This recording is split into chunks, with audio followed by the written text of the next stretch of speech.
नमस्कार आपण मानक मो चैनल रे स्वागत जनाऊँगी। आशा करुँच आपण मैंने बहुत भलरे थे। आज मुझे आपण मानक लंका आचार रेसिपी कर देखी। लंका आचार प्रथम मुझे 250 ग्राम लंका नहीं जाइए भलसे धोई नहीं सुखाइवाई यही एक सुखिला कपड़ा भलसे पोछि ने जहाद्वारा से पानी सब छाड़ीज आउ ताकू भलसे पोछि ने जहाद्वारा पानी अंश टिके भी लगिकी रही देखो यही भाव में पोछि ने तेज तक पोछि सारा पर से सब तार डेम्फ तक छड़ेदेवे। देखो यही भाव में तार डेम्फ तक सब छड़े ने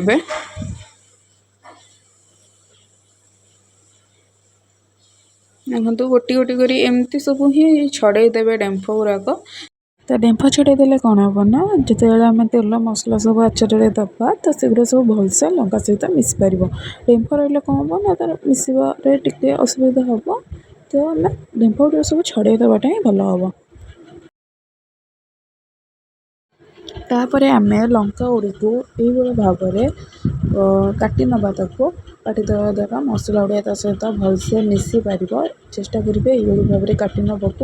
आपड़ चाहिए गोटा रखिपारे किंतु गोटा रखिले असुविधा कौन ना से भलसे टी पागी पारे किंतु गोटा रखा भी भल भी रखिपारे किंतु ये फाड़ करदे टी भल लगे आचारटा। तेणु ये भाव में आपड़े फाड़ ही करदे नचेत आप गोटा रखुच्च जस्ट टिके देहरे काटी दौथे जस्ट टिके जहाद्वारा मसलाटा ता भितर भिजिब। देखु यही भाव में लंका गुड़ी को सब काटी ने। तापर आम आचार बनवाई मसला तैयारी करबा। ये 1.5 चम्मच मेथी नहीं, 2 चम्मच जीरा नहीं, 2 चम्मच सोरिष नहीं, 2 चम्मच पान मधुर नहीं जाइए। आपको आम भलसे टिके फ्राए करना प्रथम आपको हल्का फ्राए करेंगे बेसी पड़े ना। तापर आम ताको ग्राइंडिंग करदे।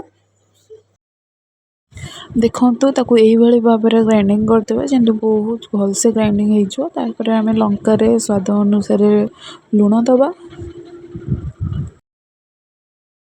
तापर आम से अल्प टिके हलदी पकईदबा आउ आम ग्राइंडिंग कर रखिदा से मसला तक को पकईदबा। एथरे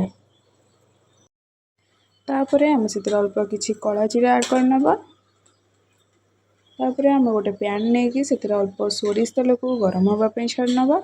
सोरिष तेल गरम होगा भितर आम से मसला को भलसे लंका सहित गुड़े नवा जहाद्वारा मसला गुड़िक लंका सहित भलसे मिसीज। तापर आम से अल्प विनेगार ऐड करवा। आपण जो परिमाण रे लंका नहीं से परिमाण विनेगार ऐड कर। मुझे 3 चम्मच विनेगार ऐड कर। आपण पाखे जदि विनेगार ना ताले आपड़ लेंबू रस भी ऐड करेंगे से अनुसार आप लेंबू रस ऐड करेंगे। तापर मुझे भलसे गुड़े नहीं तापर आम गरम कर सोरिष तेल को ये ऐड करनवा।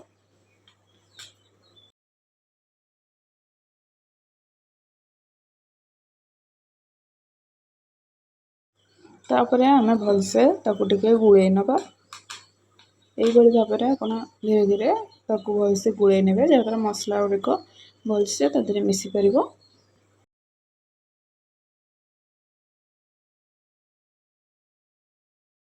देखु यही भाव में ही भलसे गुड़े ने मसला सहित। तापर आम जो पात्र रे लंका गुड़ी गुड़े से पात्र रे यही भाव में 15 ରୁ 16 घंटा सेमती गुड़े ही छाड़ी नवा। मतलब आप यही भाव में ही 15-16 घंटा तक सेमती छाड़ी ने। देखु 15-16 घंटा मुझे एमती ही छाड़ी देती।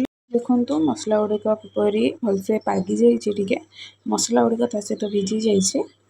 तापर आप प्लास्टिक जार हो कि काच जार हो जो थे भी रखले चलो। यही भाव में पात्र रे आप लंका गुड़ी को सब रखी ने।